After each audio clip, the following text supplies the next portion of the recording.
Stop communicating with women who treat you like trash on dates that only drain your time and energy.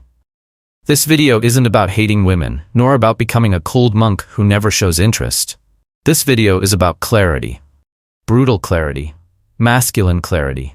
Clarity that if you continue giving your attention, energy, and words to someone who doesn't value you, you're negotiating with your own dignity. And I'm not saying this angrily, I'm saying it calmly. Because a man who understands this doesn't need to be angry. He understands, accepts, and chooses to walk away quietly. Because he realizes something fundamental. Giving up on someone who despises you isn't weakness. It's power. That's why in the next few minutes, we'll deconstruct together the 3 most common mental mistakes that keep men stuck with emotionally inaccessible women. And if you have the courage to look at this with maturity, you'll leave this video with a new perspective on yourself. You'll understand why your attention is valuable, why silence can be more powerful than 1,000 words, and why perhaps what you're trying to achieve on the outside can only be built on the inside. And before you say, "But I like her," let me ask you something. Do you like her? Or do you like the version of her you've created in your head? Because that, my friend, changes everything. Welcome to the beginning of the end of your emotional prison, and just maybe, it will change everything you thought you knew about female desire.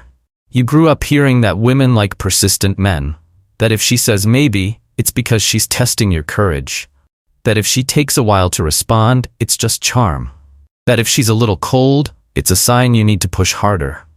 Lies. All of them. And the cruelest part, they didn't just fuel your illusion. They built the emotional prison you live in today. The truth is much simpler, and therefore much harder to accept. When a woman feels genuine desire for a man, she facilitates. She wants. She approaches. Anything different from this isn't charm. It's not a game. It's rejection. But what does the average man do? He interprets signals that aren't there.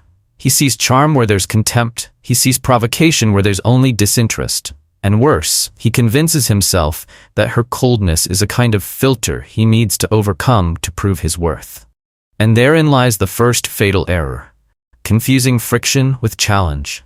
And why does this happen? Because the rejected man's mind is like the mind of a compulsive gambler. Every time he gets rejected, he doesn't feel like he lost. He feels like he almost won. He tells himself, it didn't work this time, but maybe with a little more effort, she'll notice. This is pure self-deception. Friction isn't a gateway to conquest. It's a warning that the door is locked and you don't have the key. And this is where the great contradiction of human desire comes in. Because, while he wants to be loved, a man also wants to prove himself. He wants to be the chosen one. He wants to win. And this mentality makes him mistake disinterest for an obstacle. It makes him see mission where there is only contempt. The desire to prove his worth blinds. And this blindness is what keeps you coming back, like a well-trained dog that sits, wags its tail, and waits for an emotional treat that never comes. Social psychology explains this phenomenon as affective confirmation bias. You interpret all signals according to what you want to believe, and ignore the obvious signs that contradict your fantasy. She takes 3 days to respond? She must be busy. She says, "We'll see." Maybe she's nervous. She disappears without explaining. She's afraid to get involved. No, she's not. She just doesn't like you, period. Robert Greene in The Art of Seduction once said, "The seducer's greatest trap is to insist on seducing someone who doesn't want to be seduced." And do you know why this happens? Because there's a sick pleasure in rejection. Yes, pleasure. The brain, conditioned by intermittent reinforcement, becomes addicted to the possibility of validation. Every small response from her, even a dry like or an empty hi, activates the same dopamine circuit in you that gambling addicts feel when spinning a roulette wheel. And this cycle keeps you trapped, literally addicted to the person rejecting you. The Spanish philosopher José Ortega Gasset said, "Surrender is born of fascination." But when this fascination is one-sided, what arises isn't love, it's self-abandonment. You abandon yourself little by little, every time you ignore the signs. Every time you try to interpret the silence. Every time you think she's testing your worth as a man. The woman who desires you doesn't test. She surrenders. She shows herself. She responds with reciprocity. Anything different is an illusion. And the curious thing, the more beautiful her face, the more justifications you create for your disinterest. As if beauty were a passport to arrogance. And you accept it. You accept it because you think she's worth more than you. You accept it because deep down, you think you have to work to be chosen. But that's not seduction. That's emotional submission. And do you know what the problem with this is? You become the opposite of what attracts you. While she's cold, you're intense. While she ignores you, you demonstrate. While she hesitates, you attack. Result? You become the perfect contrast to indifference. The symbol of emotional desperation. And no woman desires a desperate man. Not one. Because a desperate man screams, "I have no options," and what has no options has no value. Nietzsche once said, "What is good? Anything that increases the feeling of power." And in seduction, power lies in the scarcity of attention. You give everything. She doesn't need to win you over. You demonstrate everything. She doesn't need to imagine. You insist. She knows you'll accept any crumb.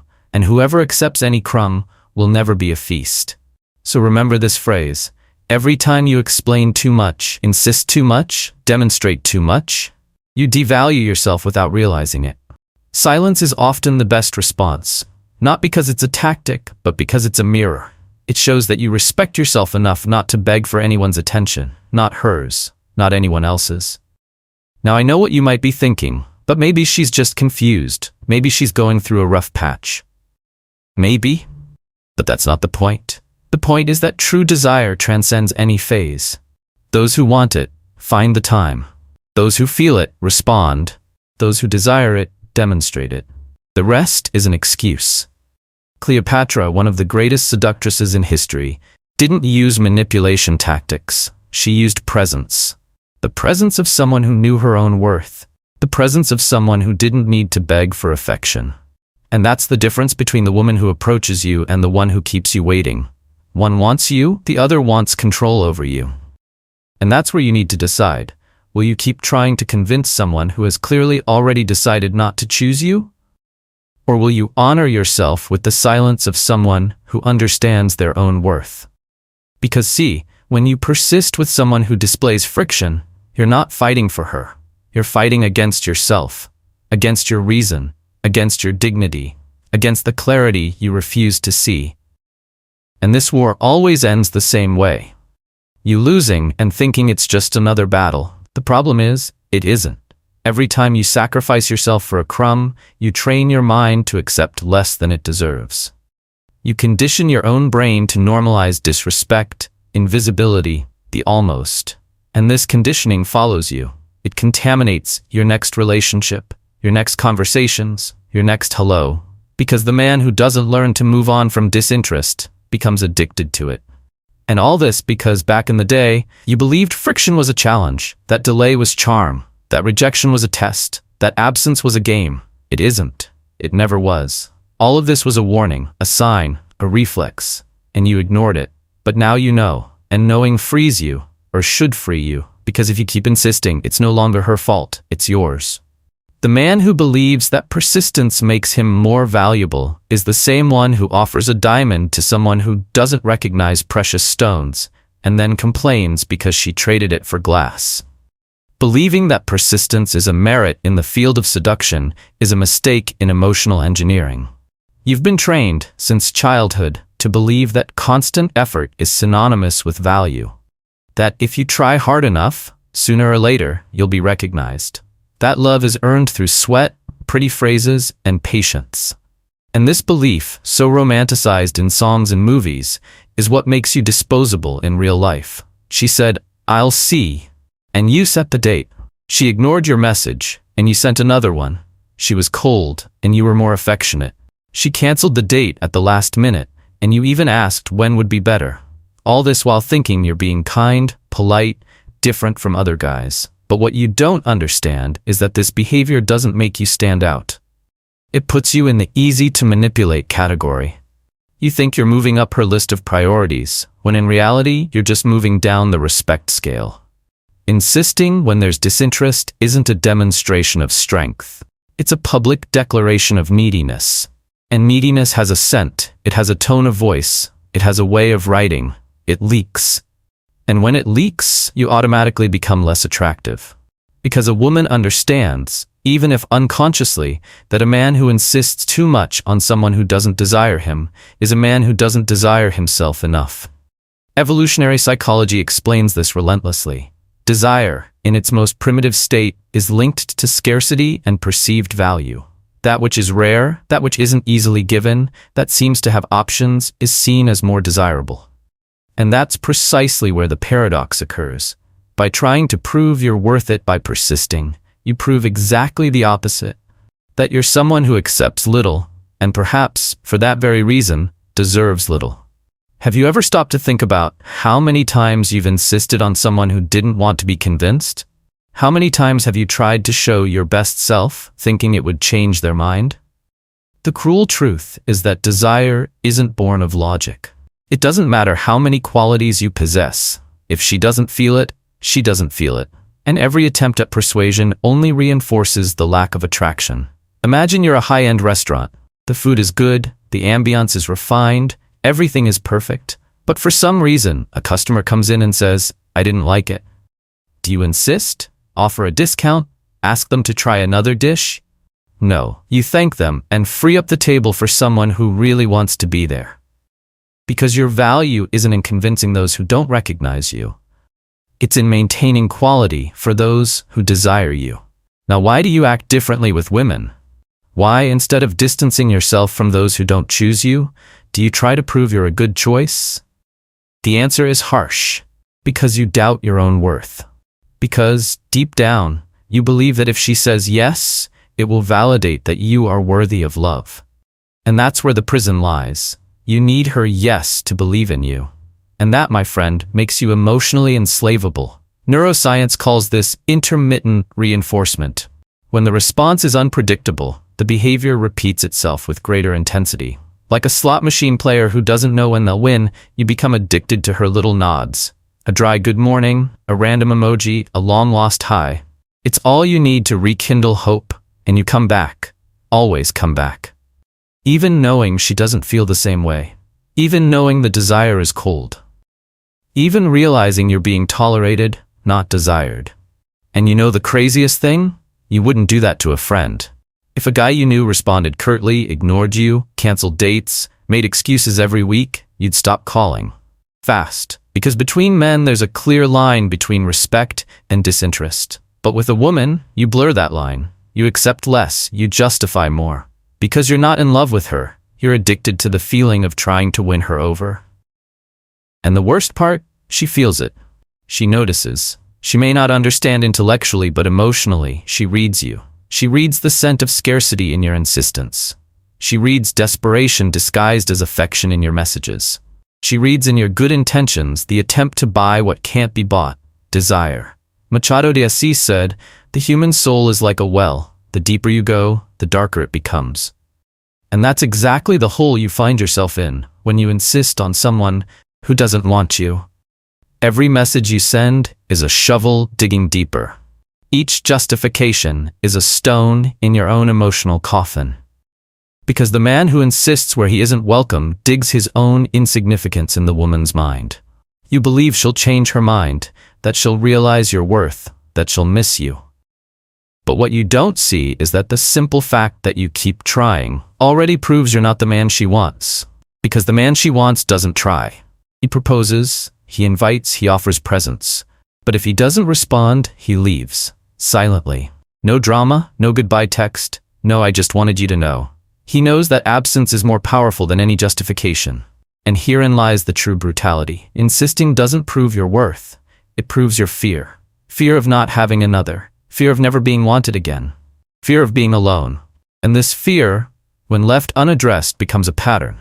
You repeat yourself. You change women, but you repeat the same behavior. Always trying to convince, always trying to prove, always hoping that, this time, she'll see the incredible man you are. But she won't. Because the incredible man doesn't need to be seen. He shows himself in his posture, in his silence, in his detachment. And this is the moment when many men rebel. They say that women like scoundrels. That they only care about those who don't give a damn. But this is also a distorted half-truth. What a woman respects and desires is a man who respects himself, who chooses himself, who knows that if she's hesitant, it's not the time, who understands that if she's confused, she's already decided. Because confusion is the new socially acceptable excuse to say, I'm not interested, but I want to keep you around. Napoleon Bonaparte said, the best way to maintain superiority is not to step into the arena. And insisting on someone who hesitates is exactly that, stepping into an arena where you've already lost, where your every word becomes ammunition against you, where every message from you becomes a reminder that you're trying, and those who try too hard rarely win. Because winning isn't about convincing. It's about being chosen. Naturally, instinctively, without forced effort. And here's the bottom line for this chapter. If you still believe that persistence is proof of love, you're romantically condemned to devaluation. True love doesn't require a one-sided struggle. It doesn't require proof. It doesn't require persistence. Love doesn't need to be earned, it needs to be reciprocated. And if there's no reciprocating, there's no love. There's illusion. You're not in love with her. You're in love with the silence she left, the absence she represents, the empty space where your self-esteem sank and you didn't even realize it. What hurts isn't that she ignored you. What hurts is how this ignoring made you feel about yourself. Because when she disappeared, she didn't just take away the expectation of a date. She took away the little certainty you still had that you were a man worthy of being cherished. And here's the truth that few have the courage to admit. You're not stuck with her. You're stuck with the feeling of inadequacy she triggered within you. And this is cruel, because it makes it seem like it's about her, when in fact, it's about everything she triggered inside you. Every time she views and doesn't respond, you don't suffer because of the message. You suffer because you feel small, rejected, invisible. Because her emptiness connects with the emptiness that already existed within you. This is emotional addiction, a cycle of psychological dependence where you start seeking from that woman what in truth was never her responsibility to give you: validation, belonging, relevance. And the less she offers you, the more you desire. Because your brain associates difficulty with value. But this is a false equation. She's no longer worth it because she's difficult. She's only difficult because she doesn't want you. And you transform this into a heroic narrative to keep insisting. Her absence has become your drug. And like every addict, you romanticize the poison. You say it's love, that it's connection, that it's something rare. But if it were so rare, why does only you feel it?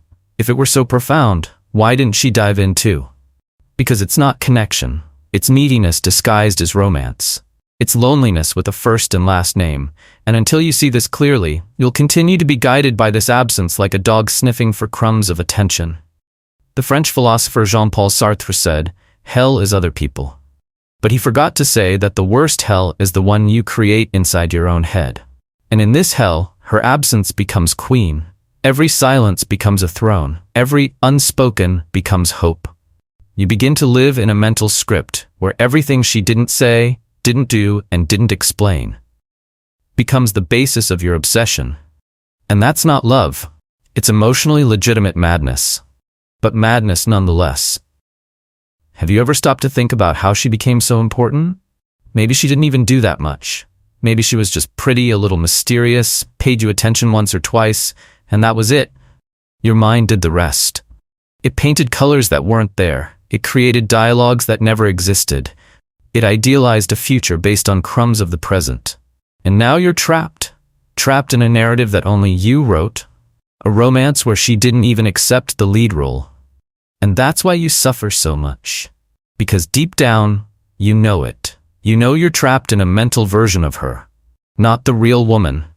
You know you fell in love with the idea of being loved in return. You know you projected onto her everything you wanted to feel about yourself. You wanted to be chosen. You wanted to feel enough. You wanted to be loved without having to beg. But instead of looking inward and healing those wounds, you blamed her for everything. And when she didn't respond, you fell apart. The problem is, no one taught you to look at that. They taught you to chase, to prove your worth, to not give up easily. They taught you that persistence is a virtue. But they didn't tell you there's a fine line between insistence and self-sabotage. and that when that line is crossed, desire ceases to be admiration and becomes dependence. You don't want her. You want to escape yourself. Escape the silence of your room, the nights alone, the feeling of being left out. And she, with her involuntary contempt, has become your emotional lifeline. The problem? She doesn't want to save you. She never did. Maybe she never promised anything. And yet, you've pinned all your hopes on a fantasy she never subscribed to. And here's the brutal part. While you're in this cycle, other women will pass by. Good women, interested, willing, but you won't see them. Because your eyes are fixed on absence. Because you're blinded by the need to make that one person like you. As if her approval were a certificate that you're worthy of being loved. But you don't need her validation. You need to free yourself from the illusion you've created. You need to understand that often, the end of obsession begins with mourning. Mourning for the fantasy, for the image, for the future that never existed. You need to have the courage to bury the version of her you invented. Only then will you finally be able to look in the mirror and begin building a version of yourself that doesn't depend on anyone's desire. And when that happens, and only when that happens, you'll realize something incredible. You never needed her. You never needed to prove anything. You never needed to convince anyone. What you needed was to look at yourself with the eyes you used to see her. To admire yourself with the same intensity you admired every detail of her. And that, my friend, is the beginning of true freedom.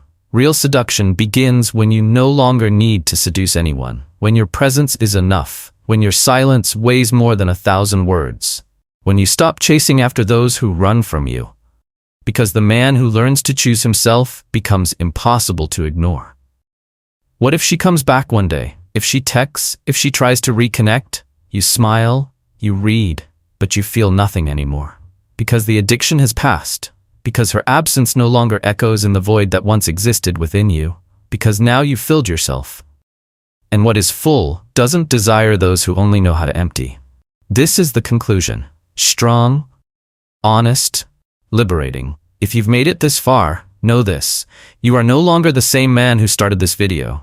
You now see, and those who see don't beg. You can no longer say you didn't know. Not after everything that's been said here. Now, every time she sees you and doesn't respond, you won't feel that irrational anxiety anymore. You'll feel clarity. Every time she uses let's see, maybe another day, you'll hear what those words really mean. You're not a priority for me. And for the first time, it won't hurt. It will free you. Because now you understand. The woman who truly wants you doesn't leave you in doubt. She doesn't test you. She doesn't disappear to see if you chase her. She simply appears and stays. The rest is noise, illusion, distraction. And the man who begins to see this is no longer the same. But be careful. Clarity is not enough. Knowing is the first step. Mastering is the second. And if you've made it this far, it's because you're ready for the next level. And that's exactly why I created the Forbidden Manual. The complete psychological seduction system that shows you how to generate tension, desire, and fascination in 60 seconds, even if you think you weren't born with natural charisma. This isn't just another theoretical course. It's over 7 hours of narrated content, divided into 38 chapters and structured with principles of neuroscience, hidden language, and emotional dynamics. It's a code, a map, an invisible manual that explains why you're ignored, and how to become unforgettable. While others pull, you chase. While others create tension, you try to please. While others attract, you strive not to be forgotten. You're playing the game with the wrong cards. You're trying to win without even having learned the rules. And the world doesn't reward nice men. It rewards memorable men. Men who know how to position themselves, who understand how to trigger hidden desire, and who aren't victims of female absence, because they've learned to be a dominant presence.